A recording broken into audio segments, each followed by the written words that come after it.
Top of the morning to you on this Thursday, August 14th.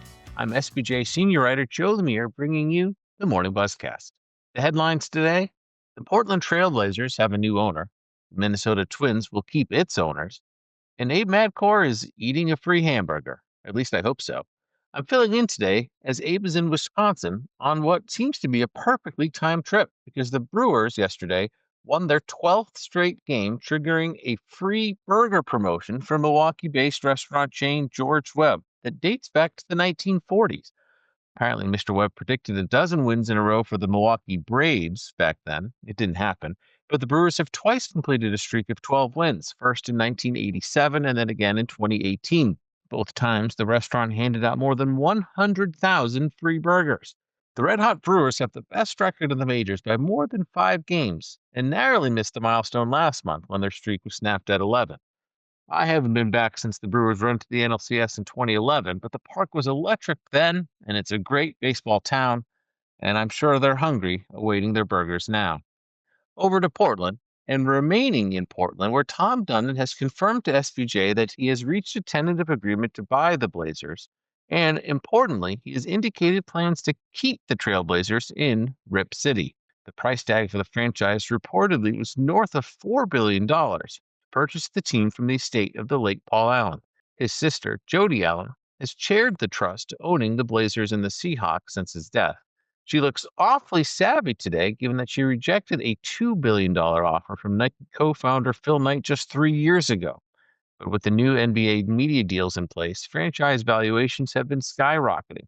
And as SVJ contributor Bruce Schoenfeld wrote in a cover story earlier this month, the $6.1 billion sale of the Boston Celtics, which, by the way, was officially confirmed by the NBA yesterday, was a key trigger for choosing to sell now. Also important for the Trailblazers was a negotiation with the city to sell the Moda Center back to the city for $1, with parking and a 6% tax on ticket sales to be applied to arena renovations. The team will contribute up to 50% of the cost to redo the 30-year-old building. Included in the agreement was a bridge extension of at least 5 years with the option for an additional 5 to continue playing in the Moda Center before renovating or perhaps building anew. Dundon, of course, is already the owner of the NHL's Carolina Hurricanes and is majority owner of the Pro Pickleball Association and Major League Pickleball. He did also become the lead investor in the Alliance of American Football, although that ultimately folded. Sportico first reported news of the sale and indicated that Blue Owl Capital co-president Mark Czar and Portland-based Shield Tile, the co-CEO of Collective Global, were among the other investors in the ownership group. What becomes of the Moda Center will certainly be a pressing issue if and when the sale gets finalized, but the big takeaway for fans in Portland is that it seems the team will stay in place. Over in Minnesota, the Pohlad family announced that despite publicly sharing an intention to sell the Twins after more than 40 years of ownership late last year, they would instead hold on to majority control of the team. So the Pohlads, led by Chair Joe Pohlad, will retain principal control, but the Twins will be onboarding 2 new investors, which Pohlad described as, quote, significant limited partnership groups, each of whom will bring a wealth of experience and share our family values. Those groups have not yet been identified, although the Star Tribune reported that one of them consists of a group of locals in Minnesota and the other is a family on the East Coast. The Twins are struggling on the field this season and recently traded away a slew of talent at the deadline, including shortstop Carlos Correa. Attendance has trended downward with the Twins on pace to sell only 1.8 million tickets. That's down from the nearly 2 million it sold each of the past 2 seasons and could be the worst in 16 seasons at Target Field. The University of Kansas, meanwhile, received its own major financial boost in the form of a $300 million gift from benefactor David Booth. It is believed to be the largest single gift in college athletics history. Booth's name is already on the football stadium, and $75 million of the donation is earmarked for renovation of the David Booth Kansas Memorial Stadium and the Gateway District that surrounds it. Kansas Athletic Director Travis Goff said the remaining $225 million would help spur new revenue streams to sustain the department for generations. It's hard to imagine a better way to alleviate the stress of the new revenue-sharing mandates in college sports. Booth is a graduate of both local Lawrence High and KU, who went on to become founder of Dimensional Fund Advisors, a massive global firm with more than $850 billion in assets under its control.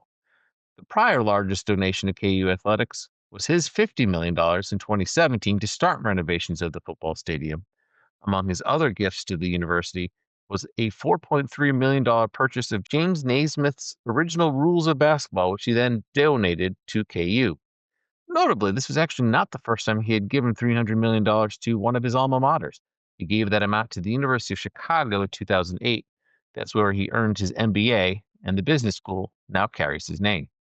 Prior to last night's long-awaited first appearance by Taylor Swift on the Kelsey Brothers New Heights podcast, WNBA star Caitlin Clark even asked, "Are we sure YouTube isn't going to crash tonight?" Well, I briefly tuned in around 8:30 p.m., at which point there were 1.3 million concurrent viewers on the YouTube stream. And just so happened that I logged on as she was unboxing her new record, revealing the cover of the album, The Life of a Showgirl. Certainly something that my daughter and wife were pretty interested to see. But a few minutes after I logged off, it turns out that Clark's words proved prophetic, as the stream did go dark for a bit. The podcast sharing on social that it hit a glitch and didn't return for a few hours, leaving many to wonder whether Taylor Swift really did crash the internet. The Tampa Bay Lightning will no longer be playing in Amalie Arena, as the Vinnick Sports Group has struck a multi-year naming rights agreement for its home arena with privately held M&A firm Benchmark International. Specific financials were not disclosed, but our Alex Silverman cited a source that the deal is for 10 years and pegged it as one of the 5 richest deals for a standalone NHL arena that does not have an NBA tenant. For context, UBS Arena is said to be the most expensive NHL-only arena naming deal at $18 million per year. Benchmark is headquartered in Tampa, and along with its name on the facade, it will also be the namesake of an all-inclusive premium space. What had been the Channel Club will now be known as the Mark. Oakview Group's Global Partnerships Group represented the team in its search for a naming rights partner and in negotiations with Benchmark. OVG also recently won the food and beverage business at the venue. I'm going to guess that the most disappointed person in this change is my friend and the national NHL.com writer, Emily Benjamin, who no longer can go to work at her namesake. A couple of quick hitters to end on.